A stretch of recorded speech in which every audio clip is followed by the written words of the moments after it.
Hallo und herzlich willkommen zurück zu einer weiteren Folge Chäos nur. Nachdem wir bei der letzten Folge ja ein Geschenk für Nanami hatten und uns dann mit ihr ein bisschen zerstritten hatten, was nicht verwunderlich ist bei irgendwie. Sorry, da hat meine Nase gejuckt, was irgendwie nicht verwunderlich ist bei Takumi.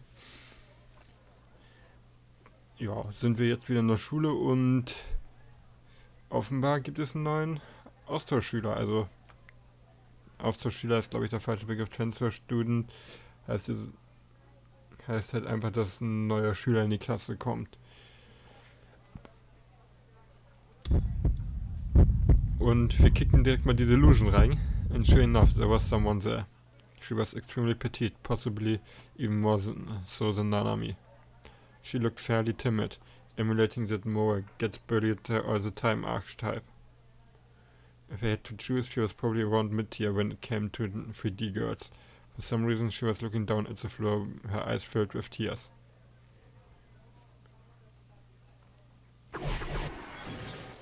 Und Delusion Kick Time. Wouldn't it be nice if the transfer student were some holy messenger sent her to protect me and slay the demon? Whoever Remy was, I had no doubt she was dangerous. My life was being eroded, and I knew that for a fact. Unless things changed, and it would be a dead man walking.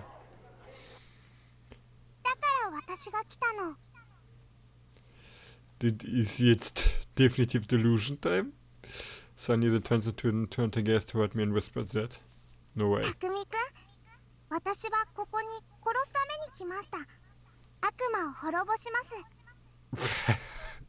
Even though the transfer student's eyes were welling with tears, they were also filled with determination. Despite her timid appearance, I felt like I could trust her. There was no doubt that from an outsider's perspective, her words were blatantly nonsensical. I was the only person in the sea of confused people who wasn't perplexed by her first words. In fact, I was screaming for joy internally, of course. I am saved. No doubt, an exorcist organization sent this girl to dispose of Remy. Fuck yeah, kill that bitch. Uff.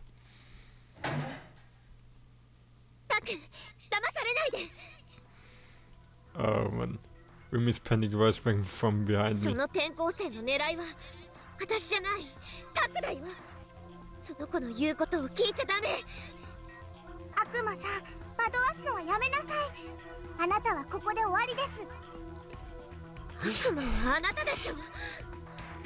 Oh man. Right now I didn't care who the real demon was, nor who my real ally was. 僕はブラチューと演奏をして毎日を平穏に過ごせればそれでいいんだ。お前たちがどうなろうか知ったことじゃない。とりあえず2人で殺し合ってくれると助かる。で、相打ちで2人とも死亡ってエンディングを希望。Following those words, I could feel a rising unease spread throughout the room. A transfer student whose name I didn't know and a demon girl who had only been in this class since the day before yesterday. Each glaring daggers at each other from their own separate corners of the room. The tension between them burning like a fuse trailing toward a pack of TNT. The homeroom teacher and the rest of the students were on the edge of their seats, watching intently as the events unfolded. タクの言う通りにしてあげる。私も異論はないです。殺してあげろ。暗殺者。あなたを殺します、悪魔さん。Oh man. And then they both sprang into action. Nope. Of course, something like that would never actually happen. The transfer student remained as sheepish as ever, not uttering such much as a peep. Remy also didn't say a word. In fact, she didn't give any indication that she was here at all. The scattered whispers grew to murmurs as the transfer student maintained her silence. So in order to comfort her, the teacher placed his hand on her shoulder. どうやら折原は緊張しているようだな。よし、挨拶はいい。みんな、この子は折原梢だ。仲良くしてやってくれ。折原、席は一番後ろだ。席についていいぞ。The transfer student made her way to the back without saying a word, keeping her head low to the ground.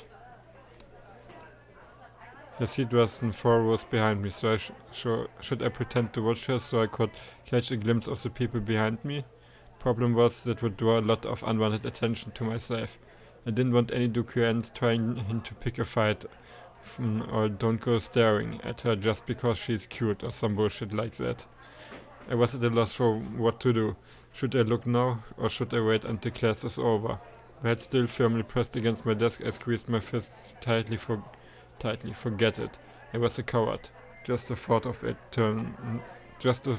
that if I turned around my eyes would meet with that girl's sent shivers down my spine. Huh?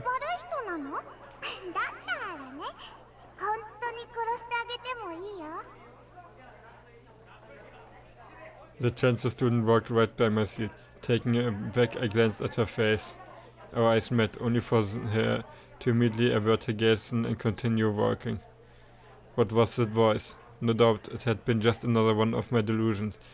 I had been feeling overwhelmed by them lately, almost as if reality and delusions were blinding together. Still lacking the courage to turn around, my body stiffened even further. Squeezing inward in my seat, I tried to focus on staying completely still, desperately trying to avoid drawing Rumi's attention.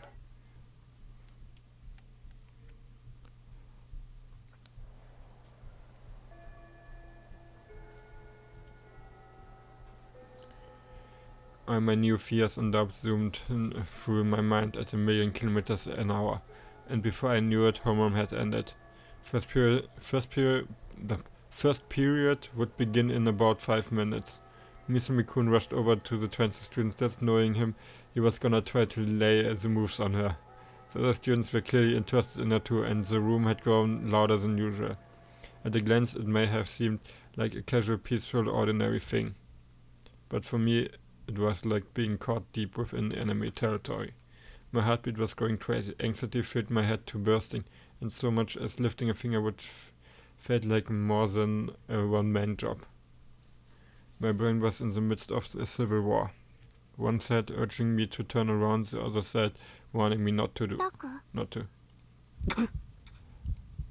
My breath caught in my throat, my mind went completely blank. A voice had come from directly behind me. She really was here. That girl really was here after all. I needed to run away as fast as I could. Despite that, my legs were shaking so violently that I didn't think I could even stand. And while I was frozen solid, the demon girl, Saki Hatarimi, circled around to the front of my seat.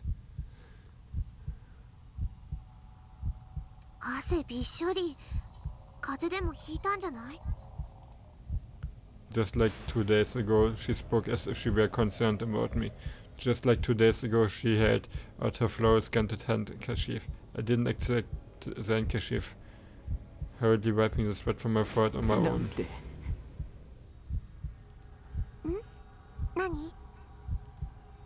I couldn't look her in the eye, but from how she spoke, I could tell she had a smile on her face.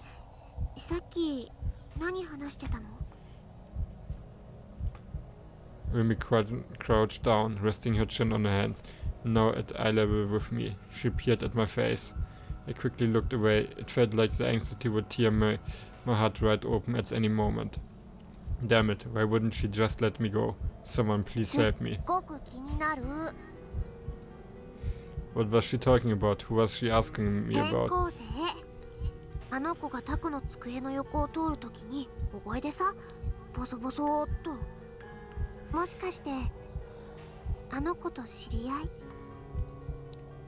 Rim was still smiling. Was it just me, or was her tone more of a probing one than an actual curious one?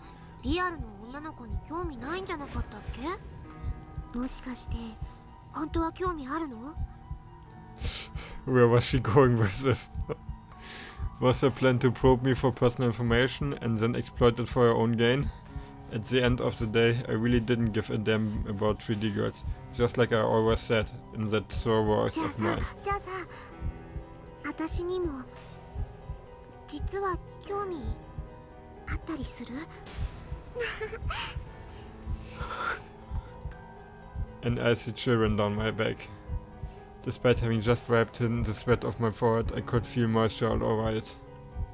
Was that a threat, or could it be that she was inviting me to become her ally? Or maybe she intended to seduce me, acting all moral so she could lure me into a trap. All sorts of alarm bells were going off in my head. I shouldn't be talking to the demon girl anymore. If I did, I would be signing my own death warrant. タク I hit my breaking point. In a panic, I stood up and dashed for the exit, knocking into several desks on my way out.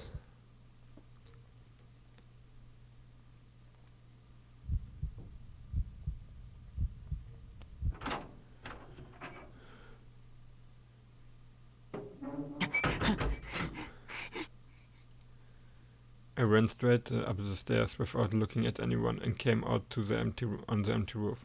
It didn't seem like she had chased me. Even so, I couldn't allow myself to relax just yet, so I hugged my knees and decided to hide for a little while in the shadows. My knees were trembling. I couldn't believe that I had managed to run in this condition. I guess it just showed how desperate I was.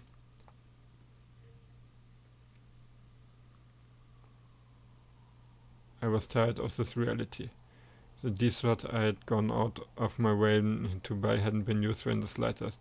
I obviously couldn't bring it to school with how much I would stand out. Either. I had been careless. 2 days ago when Mr. Mikun told me that Rumi was our classmate, I had figured that he was either spewing some bullshit or just outright deluding himself. But she really was my classmate, or at the very least she had become one. There was no point in trying to figure out how she had managed to worm her way in. She was a demon. She could do things that humans were incapable of with ease. Maybe she had brainwashed my whole class, or maybe she had brainwashed all the teachers instead. I couldn't go to the hospital anymore, and now I couldn't go to school either. Meanwhile, Yua was at Ed Cafe, and Shogun always appeared online. The demon girl and her underlings were no doubt getting closer and closer to me, continually hitting me with psychological attack after psychological attack as they did it. Maybe I shouldn't leave my base at all anymore. There were enemies in danger at every turn in reality. They had disturbed me and threatened my peace, even though all I wanted was to live a quiet life, bothering nobody and being bothered by nobody. I looked up at the blue sky. It floated calmly above me as the wind blew a white cloud across its breadth. How nice would it be if I could become one of those clouds?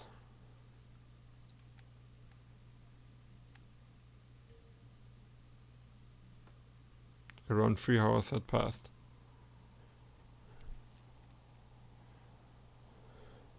I had stayed in the same place the entire time without moving. I didn't sense anyone else coming up at the moment.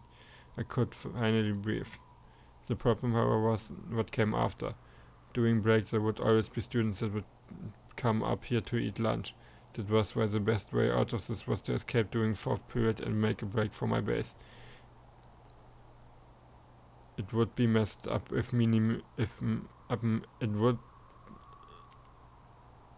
would mess up my minimum attendance chart, but I didn't possess even a single ounce of courage that would allow me to return to the classroom where the demon girl was. I decided not to worry about the fact that I had left my bag in the classroom.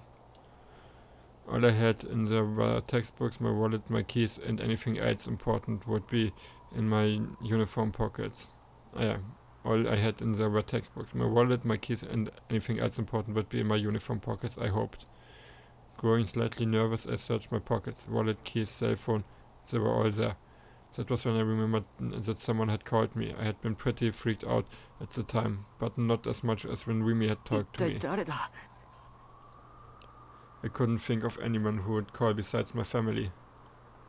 It would make the most sense if it was Nami, so never thought about whether she might be bothering me after all. The only other option would who had known this number would be. Oh wait, that's right, I'd given it to those detectives. If it had been one of them, I really should have picked up. They still hadn't sent the officers to my base, and like they said they would. So I really needed to talk to them to make sure that was still happening. The caller's phone number was displayed on the screen. It didn't seem to be Nanami's, and when I looked closer, I saw that I had a new voicemail. I had the vague feeling that I'd seen this number before, just in case I checked the call history. Yep, du hast das schon mal gesehen, diese Nummer. Ach komm, nächste begründete Delusion. There were only 5 calls on the list, which meant that since I'd bought the cell phone, I'd only received 5 calls, 3 of which were from Nanami. That left 2 others. The one from earlier today and the one from 5 days ago were shown as numbers instead of names, as they hadn't been registered in my address book. They were both from the same number. Considering they had gone out of the way to leave a message, it was probably someone who really wanted to tell me something.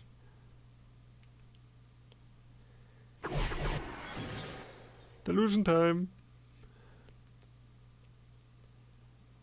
Guess I would go ahead and listen it. あのさ、私だけど、別にあんたの声が聞きたいから電話したわけじゃないんだからね。なんとなく暇だったからとかその程度の理由だから、分かった？ Oh, voll Klischee-Zundere. Voll Klischee-Zundere. Das hat mich jetzt das kann man erwartet, also dass das so reinhaut. でもクラスが別になって最近話す機会が少なくなったね。あんた私のことどう思ってるわけ？例えばさ、私に告ってみようとか思わないわけ？別にあんたに告られたからって私は嬉しくもなんともないんだからね。そもそも私が OK する保証は万に一つぐらいしかないんだし。でもさ、行動しなくちゃ何も始まらないって思わない？ Das ist so Zundere. とにかくあんたは試しに告ってみること。分かった？じゃあ今日の放課後伝説の木の下で待ってるから急いで来なさいよ。来なかったら承知しないんだからね。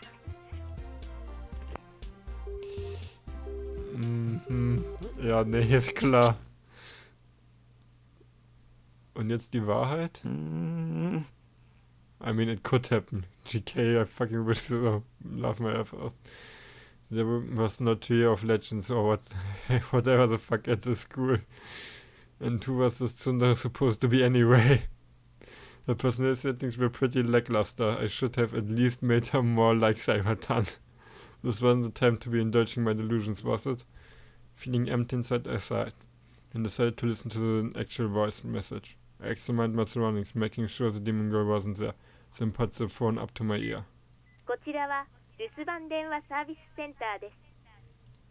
新しいメッセージは1件です。1件目、10月17日金曜日午前8時28分の伝言です。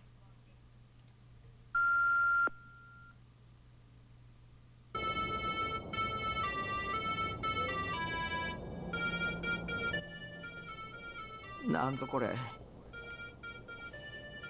Instead of someone's voice, there was an incredibly familiar melody. In fact, the sound was being recorded from a short distance away from the phone. Maybe the person on the other end was near a pedestrian signal. The song being played was one you would hear pretty often at crosswalks. It was used in order to let people with visual disabilities know when it was okay to cross. The song was a nursery rhyme called You May Pass, also known as Torianse. While there were a lot of people that knew the melody, there were many who knew the lyrics. Also, there weren't many who knew the lyrics, and I was one of them actually. I'd memorized them back in middle school. Then again, it wasn't like I remembered them perfectly now. You may pass, you may pass.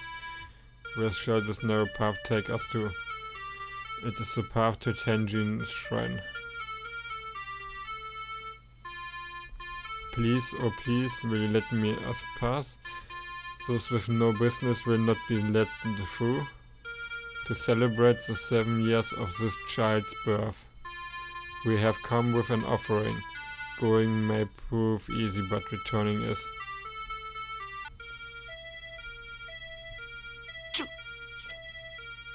But returning is view was what I had heard from the phone. It sounded like an ambulance, which felt kind of like a bad omen. Meh, it likely didn't actually mean anything, but it still made me feel pretty creeped out.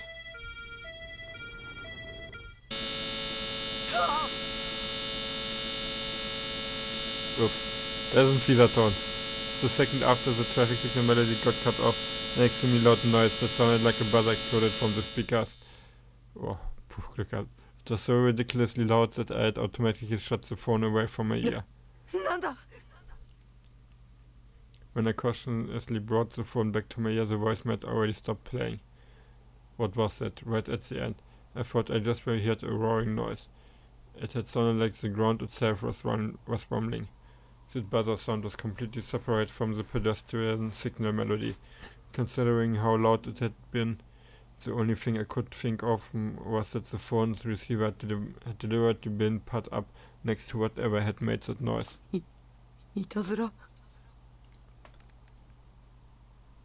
My heart began to pound. Had I done something to make someone hate me enough to do that? Well, who had even called me in the first place? Who had even called me in the first place? I could call them back by dialing the number displayed on my phone, but there was no way I would be able to call back a prank caller. In the end, all I could do was just leave it. Besides, I was stuck in the middle of a situation far worse than any prank call. I returned my phone to my pocket and ever so carefully left the school, making sure to pay close attention to my surroundings as I escaped.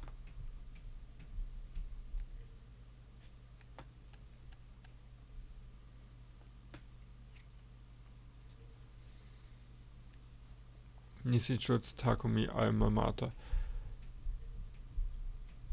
Das klingt so, als ob da irgendjemand über mir Seilspringen macht.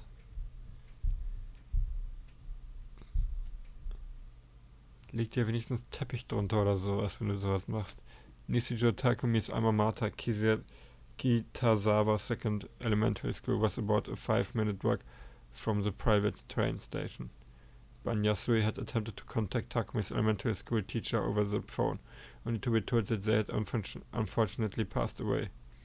Left with no other choice, Ban had decided to set up a meeting to speak with the person who had answered the phone instead. The head teacher Kamio, not long after he had arrived at the school together with his partner.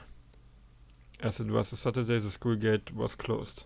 The two detectives, Ban and Suva, stopped in front of it and turned their attention towards the school building.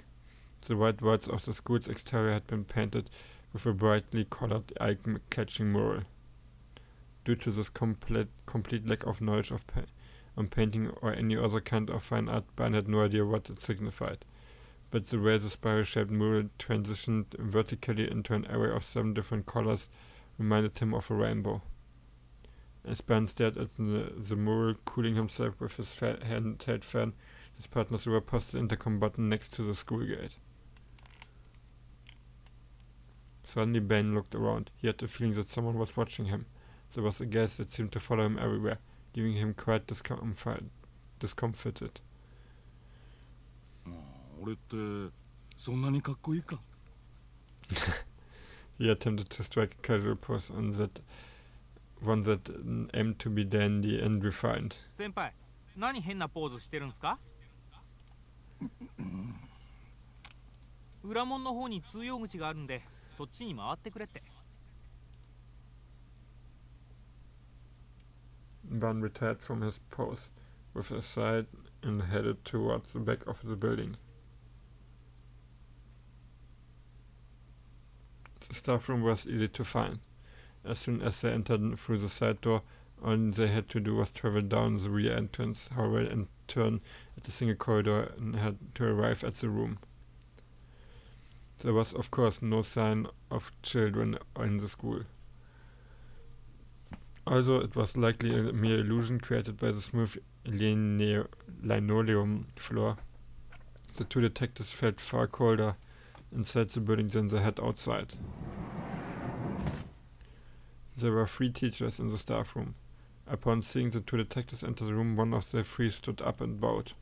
The man who stood up was named Camio. His mostly white hair was parted to the side, and he greeted the 2 of them with a gentle smile.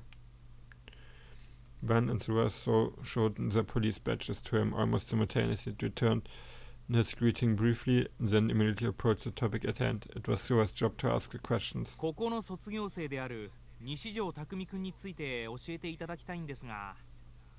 彼のことは印象に残っています。私は担任ではなかったから詳しくとなると無理ですが、それでも構いませんか。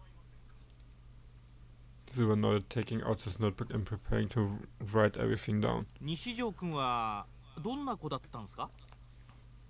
難しい子だと聞いていました。特殊だと。特殊？本来なら他の生徒に混ざって勉強するのはとても困難な、病気を患っていたらしく。具体的には？そこまで私が言ってしまっていいのかどうか、ご家族なり医師なりに聞いていただけますか。Schools had recently begun adopting this approach where they would avoid any issues that may prove difficult to them. They refused to take part in anything that may earn them complaints from parents or any other parties.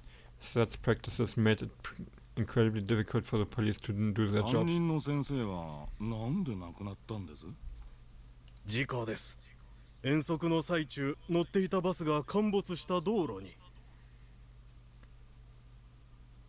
あ、自分それ知ってるっす。ニュースでやってたっすよね。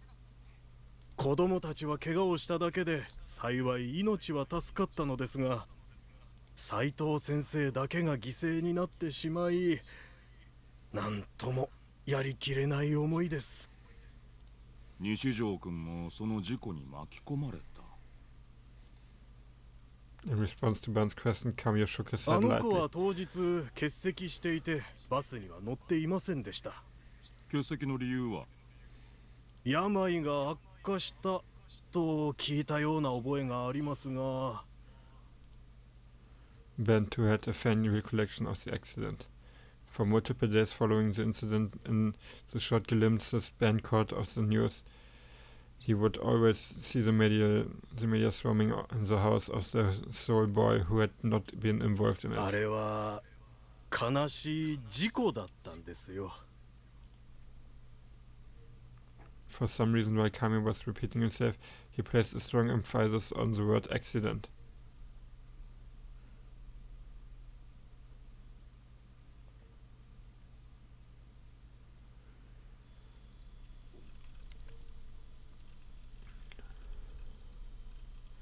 I had started talking with Grimm a lot more before booting up ESO recently, to the point where it was becoming almost like a ritual. It never really mattered what we even talked about. We would trade interesting or funny channel threads, go off about porny shit, recommend each other's new comics, talk about the anime from the day before or other various dumb stuff. Funnily enough, we didn't actually talk about ESO very much, but that was just because we already talked a lot about it while we were playing it.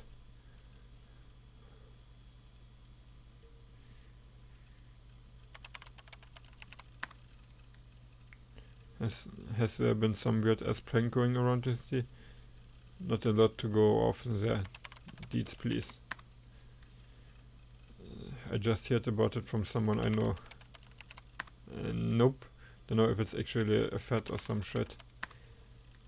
It's like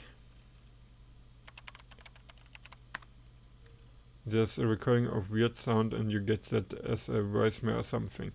But like a Mori voice whispering sweet nothing. to you. The fuck, laughed my ass off. What era is that from? I mean, wouldn't you rather them just do that to you in person?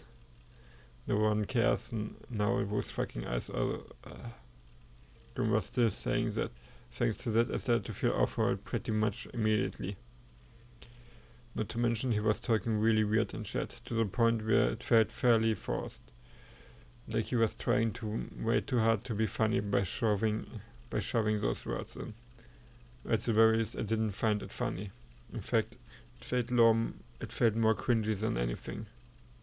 But I couldn't let myself get angry with him until I'd gotten my info about the prank, so I was forced to put up with it.